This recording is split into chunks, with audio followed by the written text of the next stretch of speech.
creator gani anakukosha sana chuo kikuu cha Dar es Salaam? Wako wengi. Nikitaja hapa mmoja itaonekana kama vile nimependelea, lakini wako wengi.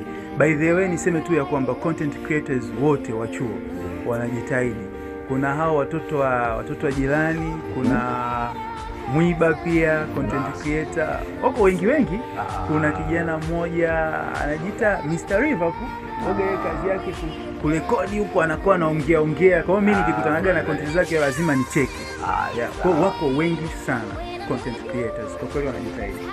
Kwa sasa kidato cha 6 umemaliza hapo mtaani, wengi wao dream kubwa sana ya maisha yao ni kuja chuo kikuu cha Dar es Salaam.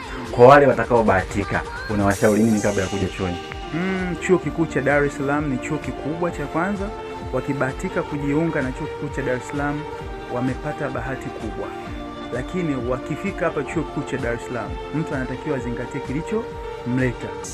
Chuo kikuu cha Dar es Salaam kuna darasani na kuna nje ya darasa. Ukibezi tu na nje ya darasa ni kozi pia. Ukibezi na darasani ni kozi pia. Kwa hiyo zingatia kilicho kuleta. By the way, chuo kikuu cha Dar es Salaam kiko kwenye jiji kubwa Tanzania.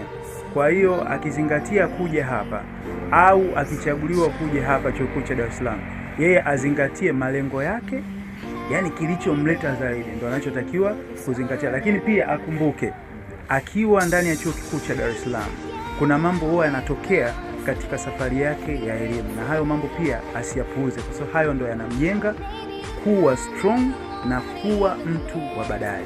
Ni nini kilikusukuma mpaka ukaenda TAHLISO kugombea? Kilichonisukuma kwenda TAHLISO kugombea ni baada ya kuona performance yangu chuo kikuu cha Dar es Salaam ilivyo, lakini na dream yangu ya TAHLISO ilikuwa ni kwamba TAHLISO, nilitamani sana TAHLISO irudi kwa wanafunzi. Ndio maana nikataka slogan yetu tunayoitumia hapa chuo kikuu cha Dar es Salaam tuitumie tena kwa Tanzania nzima. Yale mambo tuliyoyafanya hapa chuo kikuu cha Dar es Salaam tulitaka tuyafanye Tanzania nzima. Kuna mambo mengi sana tumefanya hapa chuo kikuu cha Dar es Salaam. Tumefanya Binti Jasiri chini ya makamu wangu wa rais. Tumefanya Miss and Mr. Idism chini ya ofisi ya Daruso. Tumefanya mambo mengi. Tumefanya financial literacy kwa lengo tu la kumsaidia mwanafunzi wa chuo kikuu cha Dar es Salaam awe na uwezo mkubwa wa kucontrol fedha yake yeye mwenyewe. Tuna bumu, tuna mambo mengine, njia bora. Kwa haya mambo yote nilitamani sana yarudi kwenye vyuo vyote Tanzania. Lakini pia sisi chuo kikuu cha Dar es Salaam tuna mambo ya research week, tuna mambo ya innovation day. So haya mambo nilitamani sana kuliko tu ya trend chuo kikuu cha Dar es Salaam tuyapeleke Tanzania nzima.